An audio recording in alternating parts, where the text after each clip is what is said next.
شاه صدام داد فرمایش بسم کن برایش همش لب و جب باشد خطی دوست و آشنایش مرا میگه بخوانی بانکی با من نشانی کسی کل تصد کنم روان کنم جرمنی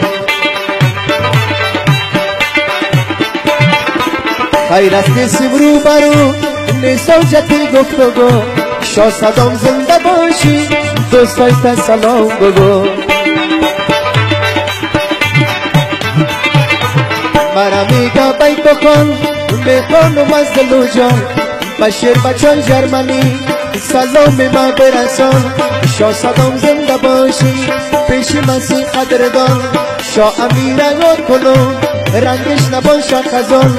جمله رفیقای ته از تو به خدمتتان و مسافرای میم چند لحظه کنم اعلان کسی پایشه سب کنم بخیر پیشش برسان خدمت تا میکنه بلبل افغانستان خیرت تشریف نداریم در غیاب کنم بیان تصویرهای تاریخی را صدام در یوتیوب بان کسی داره سب کنم دوستای میکنه پرسان حتی غنی محلیه پیش ما اساسان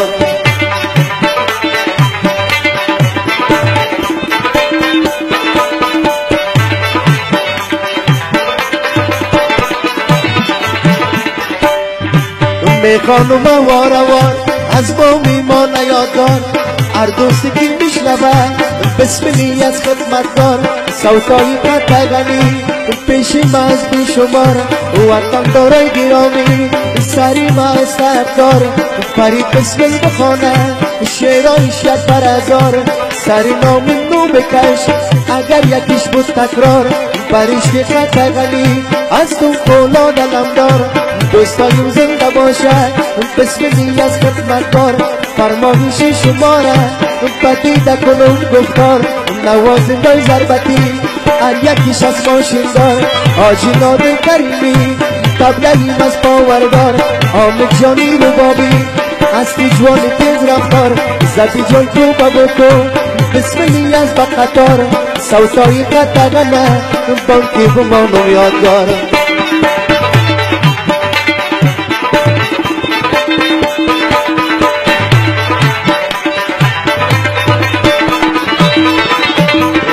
توکل بالا ای روز نمیشه پیدا اصل سلام بگو و با جمله مسافران میخوانم از دل و جان فرمایش و در روان بخیر آرامی شود خاک ما افغانستان باید کنی بیاییم از ملکی بیگانگان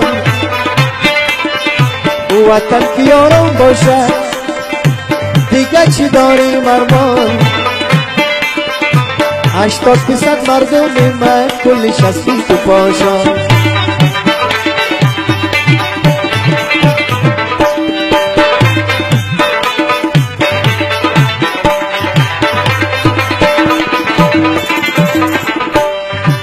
سالا قدم گذاره چی جد بدو چی چاره کی به زمین میمانم سخن مسافره قطعا ناله کنم وطن دار گوش میگیره به دوستان ناله کنم فرمایشی شماره بلبل میان قفس هر جوان داره عوض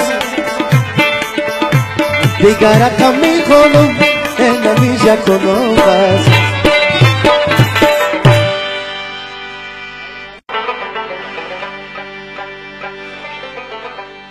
شاه صدام